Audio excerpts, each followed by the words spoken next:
BJP की नई team के ऐलान के बाद पहली बैठक होने जा रही है। बीजेपी के राष्ट्रीय अध्यक्ष नितिन नवीन तैयार है अपनी पूरी टीम के साथ कि आगे की रणनीति क्या हो, इस पर विचार विमर्श किया जाए।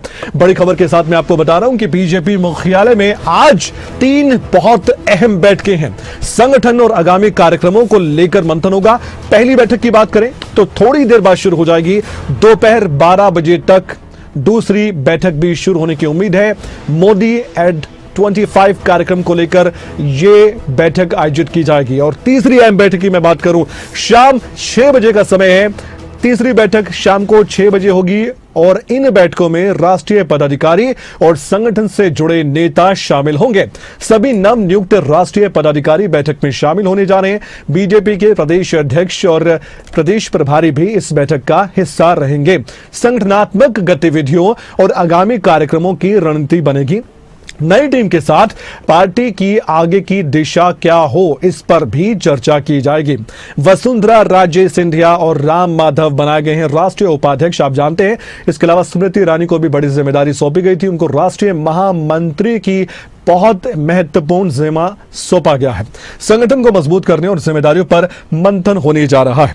और आप जानते हैं ये पहचान है बीजेपी की कि हर काम को बहुत गंभीरता से किया जाता है और संगठन के स्तर पर तो पग पग पर रणनीति के साथ ही आगे बीजेपी बढ़ती है। हमारे साथ राजा पटेल जुड़ चुके हैं, हमारे ब्यूरो, उनसे बातचीत करते हैं, चर्चा करते हैं बीजेपी की इन बैठकों को लेकर। राजा, विस्तार से एक एक करके बताइएगा। सबसे पहली बैठक के बारे में, फिर दूसरी बैठक के बारे में, फिर तीसरी बैठक के बारे में।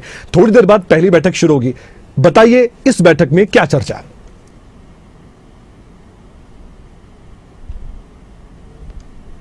और बिल्कुल देखिए, आज बीजेपी मुख्यालय में 3 महत्वपूर्ण बैठकें हैं और नेताओं के पहुंचने का सिलसिला भी शुरू हो गया है, क्योंकि ये बैठक 10 बजे शुरू होगी। भाजपा के जो राष्ट्रीय अध्यक्ष है नितिन नवीन, उनकी अध्यक्षता में ये पहली बैठक बुलाई गई है। अब ऐसे में क्योंकि नितिन नवीन की अध्यक्षता में नई टीम का ऐलान हुआ है, नई टीम का गठन हुआ है, ऐसे में आगामी जो चुनावी रणनीति है वो किस तरीके से रहेगी, किन किन राज्यों में, जिन जिन राज्यों में चुनाव है वहां पर किस तरीके की वरिष्ठ नेताओं की भूमिका रहेगी और किस तरीके से संगठन के लिहाज से काम करेंगे। पहली जो बैठक है, पहला जो सेशन है बैठक का, वो 10 बजे से लेकर 12 बजे तक है। इस बैठक में पहले के 1 घंटे परिचय सम्मेलन होगा, क्योंकि नई टीम तैयार हुई है। ऐसे में तमाम जो वरिष्ठ नेता है, युवा चेहरा है, नितिन नवीन की टीम में है, उनका परिचय सम्मेलन हुआ कि किस तरीके से उनको नितिन नवीन की टीम में शामिल किया गया, आगे किस तरीके का उनका जो कहीं ना कहीं कार्यक्रम रहेगा, किस तरीके से वो पार्टी के लिए आगे अपनी भूमिका को निभाएंगे। उसके बाद 12 बजे से लेकर करीबन 4 बजे तक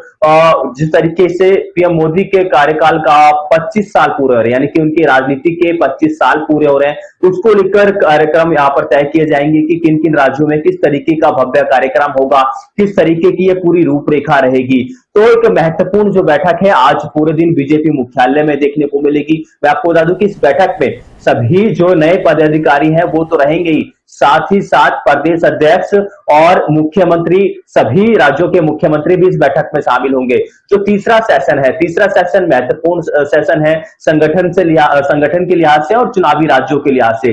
तीसरा सेशन शाम को 6 बजे शुरू होगा। इस पे सभी राज्यों के प्रदेश अध्यक्ष, मुख्यमंत्री, डिप्टी सीएम, संगठन मंत्री और सभी जो पार्टी के वरिष्ठ नेता हैं वो तीसरे सेशन में शामिल होंगे। शाम को 6 बजे सेशन शुरू होगा और इस सेशन में संगठन महामंत्री जो है BL संतोष, वो भी अपने सीनियर नेताओं को संबोधित कर सकते हैं। तीसरा सेशन चुनावी लिहाज से काफी महत्वपूर्ण है, क्योंकि 7 राज्यों में आगे आने वाले दिनों में विधानसभा चुनाव है। सबसे बड़ी बात की उत्तर प्रदेश में भी जिस तरीके से चुनाव है, तो यहाँ पर पूरी तरीके से रणनीति बनती हुई नजर आएगी। उत्तर प्रदेश के नए प्रभारी विनोद तावड़े बनाए गए हैं। विनोद तावड़े एक कद्दावर नेता है, भाजपा के पुराने चेहरे हैं और जिस तरीके से उन्होंने, चाहे बिहार इलेक्शन की बात करें, पश्चिम बंगाल इलेक्शन की बात करें, इससे पहले हरियाणा में भी उन्होंने अहम भूमिका निभाई थी, तो उनको उत्तर प्रदेश का प्रभारी बनाया गया है। वहां पर किस तरीके से उनकी मजबूत भूमिका रहेगी, इसको लेकर शाम को बैठक में चर्चा होगी। राजा, सीधा सा सवाल है, संक्षेप में जवाब दीजिएगा। जो बीजेपी के राष्ट्रीय अध्यक्ष की नवीन टीम है, क्या लगता है कितने बड़े चैलेंजेस हैं आने वाले वक्त में? जैसा कि आपने जिक्र भी किया कि उत्तर प्रदेश के चुनाव भी हैं, पंजाब में भी इलेक्शन है और एक बड़ी परीक्षा उनके सामने है। बड़ा जिम्मा उनको दिया गया था। आप जानते हैं कि जब उनका नाम सामने आया था सब हैरान थे, मंत्री का पद उनके पास था और बिहार से आते हैं, अचानक से उनको जिम्मेदारी देते हुए आगे उनको क्या करना है ये भी जिम्मा दे दिया गया, लेकिन उनकी नई टीम उनकी तरफ से बनाई गई है। तो लगता है आपको जो चुनौती है वो बड़ी है उनके सामने, और इस परीक्षा में पास होना ही पड़ेगा, क्योंकि जेपी नड्डा का कार्यकाल देखिए बहुत बेहतरीन रहा है।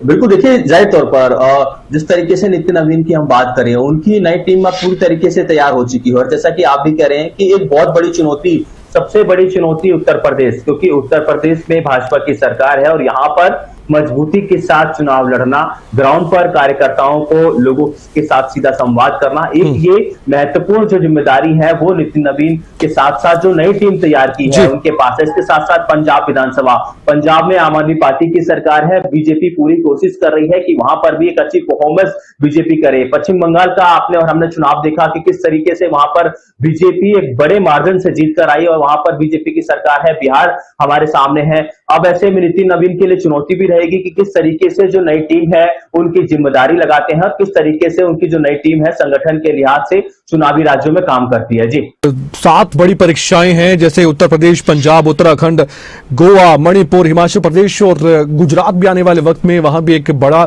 एग्जाम होगा, मैं कहूंगा पॉलिटिकल तरीके से राजा। और आने वाले वक्त में हम भी इस पर